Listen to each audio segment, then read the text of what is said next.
Hey, look at the clock! It's almost time for my favorite show! I almost missed it!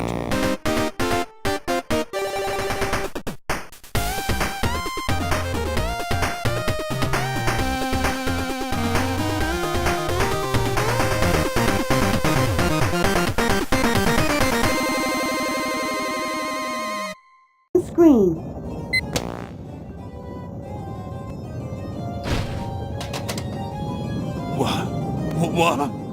What? Alright, I get it, hear me out. Mega Man Legends is a known game, but it's still one of the most underrated of the Mega Man series, which is why I'm covering it on UnderRadar, which is a show just as much about underrated games as it is about obscure hidden gems.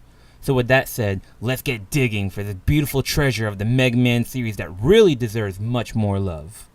Mega Man Legends is a 3D action-adventure game developed and published by Capcom. It was released on the PlayStation in the States on August 31st, 1998, and later was released for the N64 under the name Mega Man 64, and even later on for the PC and PSP platforms. This game is on my list of my most favorite games of all time, and I'm one of many who was so excited for Mega Man Legends 3 until Capcom turned into Crapcom, and the Mighty No.9 debacle happened. But let's forget that and dive into one of the best Mega Man series of all time.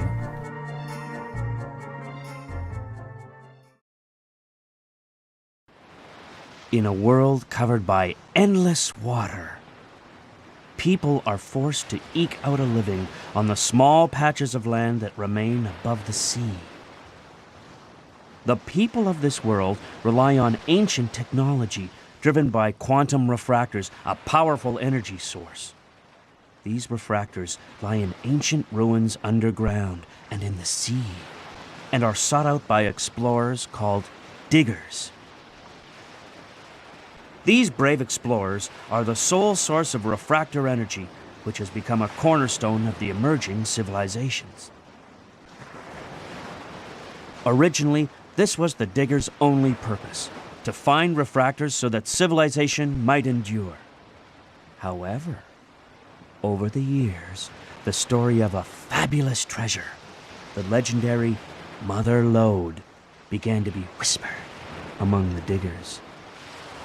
The Mother Lode, a treasure so great that if it were discovered, it would provide so much power that the world never need fear running out of energy. Seeking this Mother Lode, diggers travel from one island to another in their flying machines, ever hoping that they'll find what they seek just over the horizon. Hope, despair, charity, greed, duty, power. Who can say what truly motivates the diggers? In Mega Man Legends, you play as Mega Man Volnut, a digger who travels in an airship with roll, barrel, and data as they search for the elusive Mother Lode, which houses infinite power for whoever is lucky enough to find it. In their search, however, they experience an engine failure and make a crash landing on Catalog's island.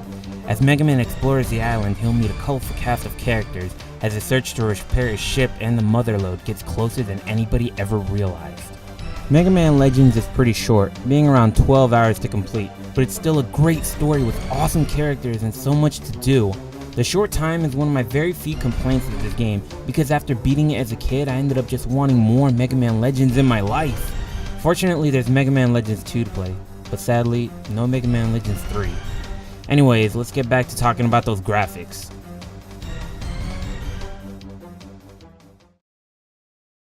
The graphics for Mega Man Legends 3 blew my mind when they were first introduced to me, and to this day, I still want to play games in this beautiful art style. The low poly style this game has is so incredible, and it looks like a much better alternative than cel shading to achieve that anime look. The designs of everything look great here. I love the characters, I love the reverb bots, I love the bosses and the landscapes, and everything just looks beautiful to me.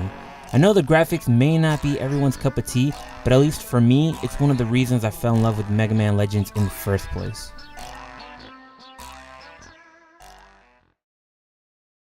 The music for this game is super catchy, and I just can't stop listening to it. Even the marketplace music, which is the most people are probably tired of hearing after listening to it so much, is still appealing to me.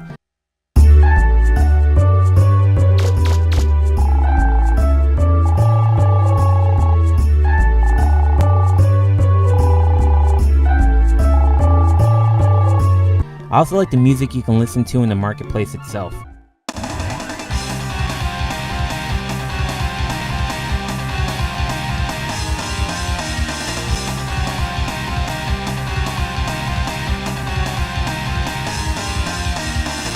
As well as the music you hear for the bosses you face and the story cutscenes.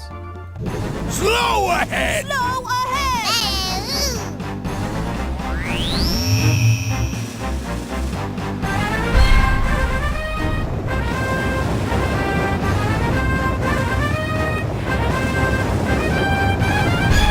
The voice acting in this game is also really well done in my opinion. Megaman sounds like a heroic young man, Barrel sounds like a chill Master Roshi, and the Bond family all sound great and really display a vast array of emotions in their voices. Needless to say, when you hear these characters speak, you know how they're feeling.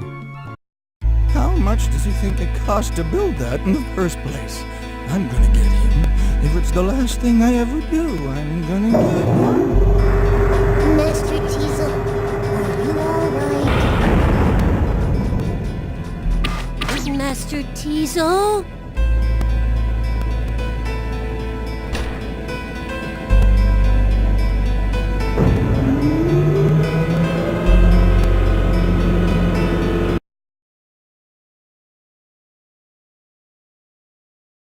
In Mega Man Legends, you travel through ruins in search of refractors, parts to fix your ship, and even taking down pirates to save the town. Mega Man Legends differs from various Mega Man titles in that you have an open world to explore and missions to do in sort of an RPG kind of way. You even have Roll, who helps you by upgrading your Buster with parts and taking you to specific areas in Cadillacs Island. Speaking of Buster parts, there are many weapons Mega Man can gain by appraising unusable objects found within shops and dungeons and combining them for some awesome firepower. You can get things from mines to even a sword, so get digging. You don't know what's down there that could benefit you in the long run. This game also has some fun minigames you can play once you have access to the K-Tox TV studio. These games being Beast Hunter, Balloon Fantasy, and Race Game. And there's even side quests to play, such as rebuilding the city depending on how badly the Bonds trashed it, police missions, collecting cats, and so much more. Mega Man Legends has enough content to be pleasing and make you want more.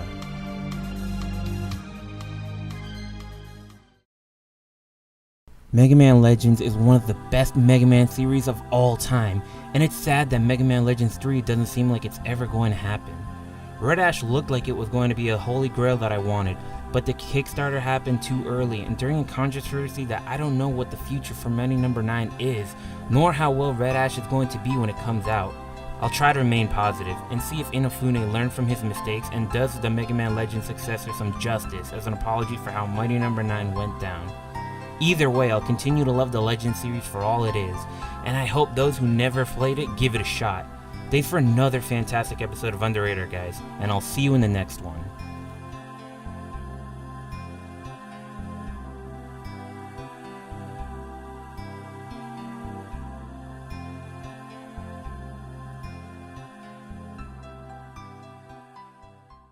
I really hope you guys enjoyed the 10th episode special of UnderRadar with one of my most favorite games, Mega Man Legends. There's not much different from this episode that makes it special aside from it being Mega Man Legends and the intro bit, but I also wanted to take this chance to thank all of you subscribers for believing in me and thinking my content is worthy of your time.